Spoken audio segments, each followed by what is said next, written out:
Okay, I'm going to try to show you this. I don't know how you guys were installing it. I think you cut the tongue off and use that as your edge against the wall.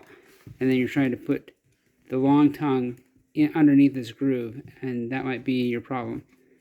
I started in the opposite side, in the opposite side. So if you have the short side, the groove side against the wall, it's going to be easier to install the pieces going that direction. So Danielle's going to record me doing this. Come around the other side. And I found this not to work very well. I found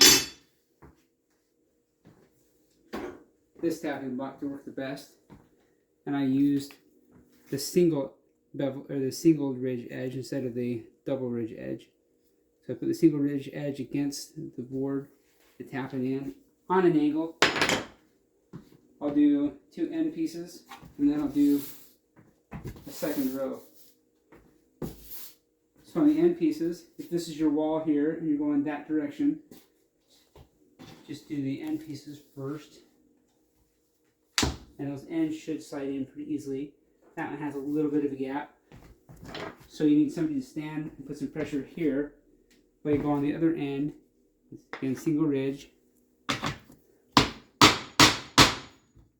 It goes in that gap.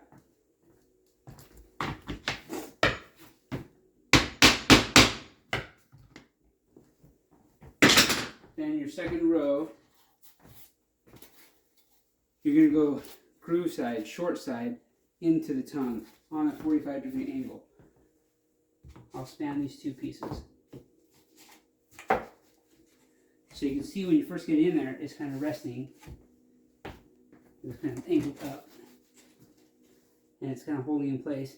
You have to tap it down, but as you do that, you need to put some pressure on it from this side. So I'm not using a mallet, I'm using a hard contact hammer for better contact. And I'm holding my toes down to put some downward pressure on the board as I'm putting pressure in on the side.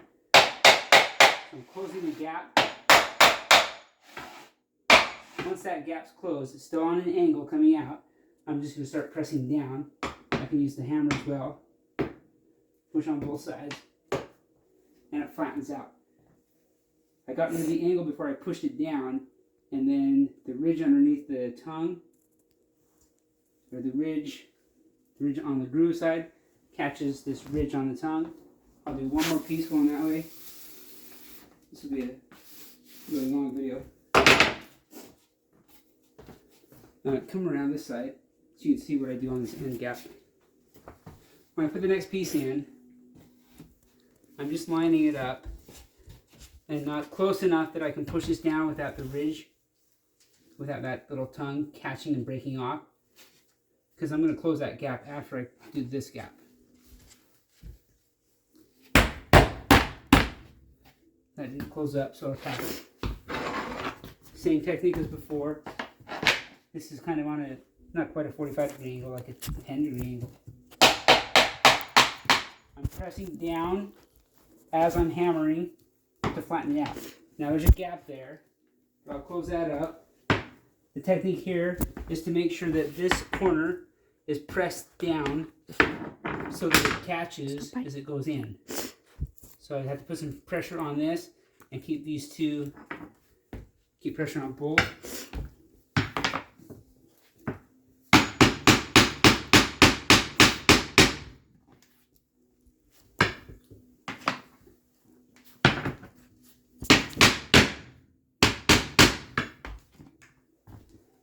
There you go. You can start recording.